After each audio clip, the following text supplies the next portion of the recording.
In the box office top 10 this week, at Numero Chateau Lafitte Rothschild Pauliac 2021, September Says. Which is a really interesting film about two sisters locked together in a sort of darkly symbiotic relationship. Obviously, a lot of lanthimos about it, unsurprisingly. But I thought it was powerful, strange, eerie, and weird. I enjoyed it. At number Chateau Aubriand, Passat Léonin 2021, I Am Martin Parr. You're going to do this all the... Big, expensive lunches that our crew have been going out for, it occurs to me. So this is a documentary about the photographer Martin Parr. I think the way you feel about the doc will very much be determined by how you feel about the photos of Martin Parr. I didn't realise how much of his work I knew until watching the doc and going, oh, that's him. The thing he's most celebrated for now is these quite garishly colourful photographs of British seaside town, sort of seaside eccentrics.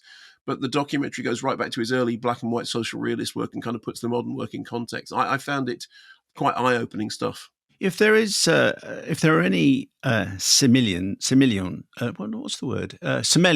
the one. Sommeliers. That came from. If there are any sommeliers listening who can explain why the Numero Chateau Lafitte Rothschild 2021 is better than, say, the 2019, and the Chateau Aubriand, is that so much better? I haven't had it myself, but if someone could explain, if you're an expert in French wine, thank you very much. The thing is, what is Chateau Neuf de Pape?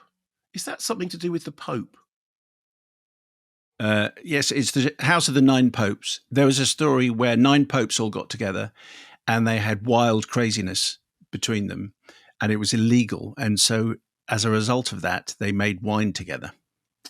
Are you making this up or is this true? I'm making all of that up. Okay, fine.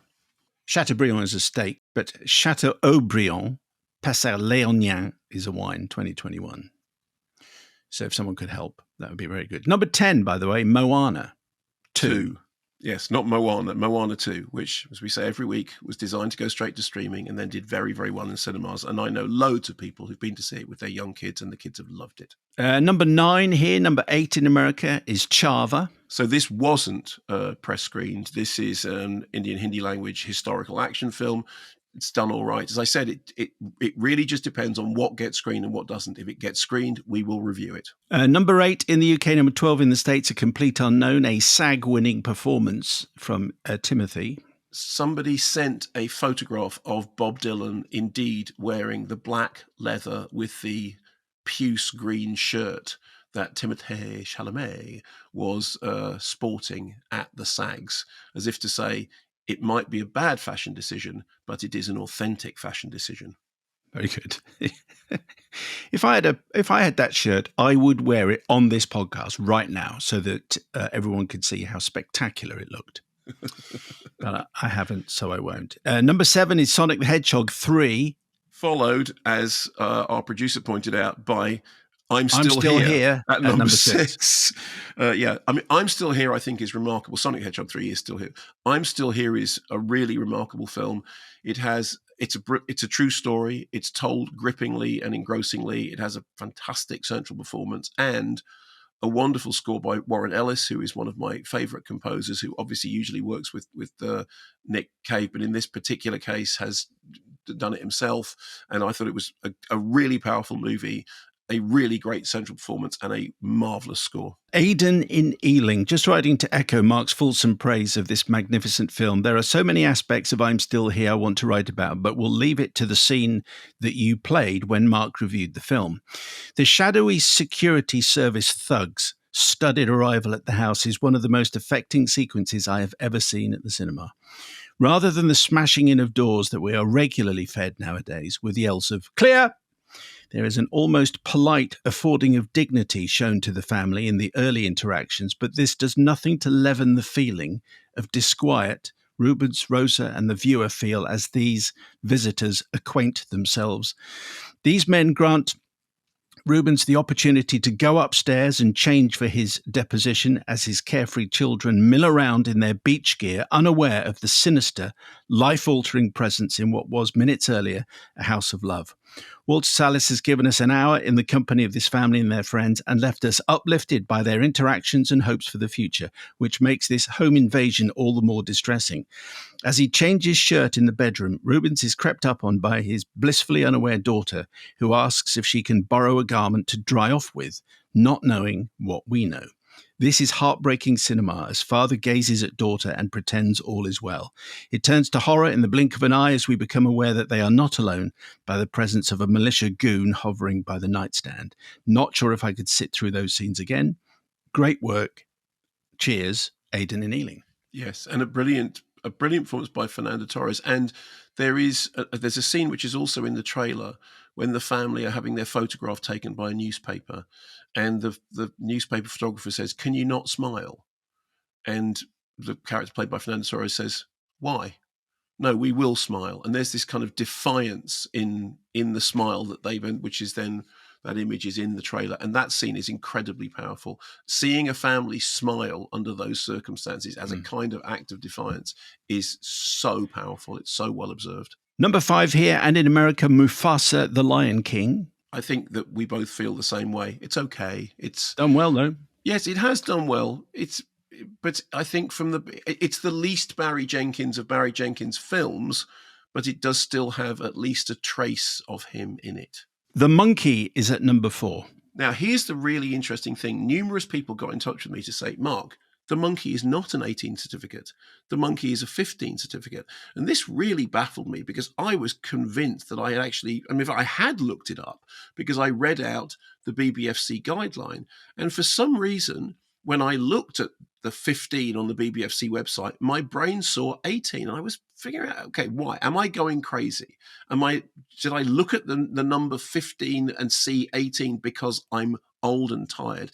And I think the reason is this. I really like the film. It's adapted from a Stephen King short story, and it's Osgood Perkins, and it's really gory, but very much in the style of Evil Dead and American Werewolf. It's not cruel. It's just spectacularly gory.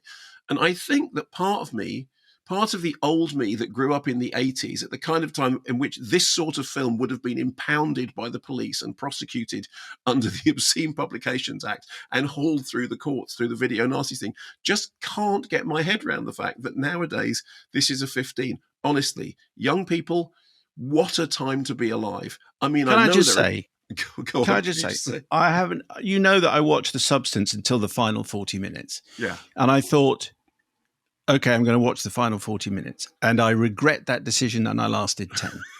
And I absolutely wanted no more of it. Thank you. But I did go back. I did try again. And it was so appalling that I didn't want to ever. And okay. Boyd Hilton was absolutely right when he said, Simon, don't. And thank you, Boyd. You were correct. Okay. Anyway, still on the Monkey. Yeah. This is Paul. I intentionally didn't listen to the podcast last week until after my cinema trip. I suspected Mark's review of Captain America would dampen my enthusiasm. I regret this decision. Anyway, having not heard the Monkey review until after seeing the film, the humour surprised me, and apparently only me, as I was the only one laughing in the cinema. Really enjoyed it. I heard Mark's reference to Death Becomes Her, but felt it also had the charm of the 1990s series Erie, Indiana. I'm fairly new to this director's films, but you can see by his reverence for the genre, as well as his distinct style of storytelling, a very different film from Longlegs, albeit with some clear stylistic similarities. Best wishes, Paul. Ben Colley says, Dear Homo erectus and The Missing Link, I watched The Monkey last night, and while I definitely didn't hate it, I didn't enjoy it as much as Mark seemed to either. Okay. I love horror comedy. For me, it's one of the most rewatchable movie genres, but the balance felt off somehow. The humor was forced, even obvious in places. The F-bombing stoner priest, for example, only made me think of Hunt for the Wilder People and how much funnier Taika Waititi had made a similar scene. That said, a couple of the deaths got some big laughs out of me. I just wish the rest of the film had been less disjointed in its approach. Overall, a mixed bag. But I went in with high expectations, so maybe I'll view it more favourably if I ever get round to watching it a second time. Anyway, up with rational scientific thought and down with plastic straws. From Ben Colley. Okay. The Death Becomes Her reference was one that Oz Perkins himself made. He said that was one of the films that he had referred to. But I really enjoyed it. I'm sorry that you didn't enjoy it as much. I mean, I really did enjoy it. But as I said, I can only explain because I genuinely looked it up on the BBFC site because I actually quoted the rubric below. And I can only think that my poor addled brain looked at the number 15 and thought, that can't be a 15. Because, I mean, it's so weird. Films that when I grew up, there were films that were literally being banned and hauled off the shelves that are now 15 certificate. Right. Dogman is at number 3, number 4 in the States. So I really enjoyed Dogman. We had an email from somebody who'd sort of said, I don't get why this is funny. I had gone to see it because the great redactor had told me that I had to because it was a big thing. And then I was really surprised by how much I enjoyed it. There is one thing I should say relating to the previous email, which is perhaps the best way to see any film is to go in with low expectations. Because I didn't go into Dogman thinking this is a 10 o'clock on a Monday morning that I'm going to enjoy, but I really laughed. Number 2 here, number 1 in America is Captain America: Brave New World. Now, last week, a film I haven't seen, Mark has. Last week, when I did a mini tanty about whether anybody really could cope with a superhero that stands for everything America stands, which now has changed in the space of a few weeks, and it stands for everything which most right-thinking people detest. Yes. I did not expect to get an email like this. Go on. From someone who listens to our podcast and is clearly serving in the American forces. Okay. So, dear Steve and Roger, I come to bury Captain America, not to praise him. Simon, when you discussed Captain America: Brave New World, I could hear the disgust in your voice. Though this pains me to say, I share that disgust. I joined the US military nearly 20 years ago with my eyes open.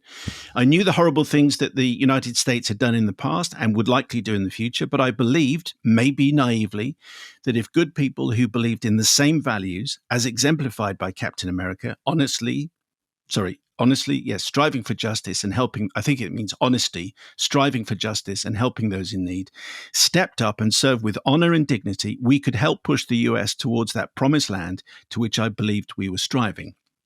Now, I'm not so sure. I'm not sure what I'm doing anymore. All I can do is to be an island of order and reason in a raging river of chaos. And that brings me to Captain America. One of the best Marvel movies is Captain America: The Winter Soldier, because it grapples with Steve Rogers losing his idealism towards the United States, seeing it for what it truly is, and still deciding to fight for what he knows is right and what the country can become. It may be filled with punching and explosions, but also with the actual turmoil of a hero losing their faith and yet sticking to their ideals. The newest Captain America movie tries to nod towards this theme, but its writing, direction, and very apparent reshoots neuter any possibility of an actual message. This is extremely unfortunate because we need a popular popcorn movie with a resounding message of fighting against tyranny and for what is right and good. Brave New World is not that movie. It's so boring and inconsequential that it may actively hurt any message it's trying to put forward. It seems Captain America is frozen in ice again. Maybe he or she, with ideals based on the best that the USA can be, will emerge soon, ready to fight. I certainly hope so. No quarter to fascists, name redacted from somewhere in America. And a note to the chief redactor, please don't read out my name. I doubt many right-wingers in the US listen to this podcast, but I'd rather not take the chance if that's all right. Which it obviously is. And if you want to write anonymously. But I mean, so, like I said, the thought that we had some people listening to us who are actually serve in the American military never really occurred to me. But thank you very much indeed, whoever you are, and much appreciated. Yeah, I mean, I have almost nothing to add to that because that is pretty much incredible. Really. Yes, thank you for writing. Thank you for taking the time to write. Thank you for writing so honestly. And I think there's nothing I could say that could add to what you have said, other than to say, you know, I sincerely hope that this situation does not remain this way. And I hope that there are more people like our correspondent who actually think I would understand if they bailed, but maybe they just think we need to hang around. Otherwise, the prospects are really grim. So. And also, I just like to say that particularly in the kind of tour of vengeance which is going on at the moment in the chainsaw being wielded around by the present incumbent and his performing monkey. It is all the bravery that you have written to us, and thank you. We do appreciate it. Thank you very much. It is really, really good to hear from you. Anyway, that moves at number 2. By the way, can I just say, like in passing, credit again to Armando Iannucci, who's on his podcast with Helen Lewis has started referring to Elon Musk as Alan Musk. And I just think it's so, with respect to all Alans listening, it's somehow belittling to give him a name that isn't wildly exotic and just call him Alan. So I think that's what I'm going to do in future. Did you see that Stephen King made a return to Twitter? You'll have to birds on this, made a return to Twitter simply to say, Trump is a traitorous Putin-loving dip, doubly so for Elon.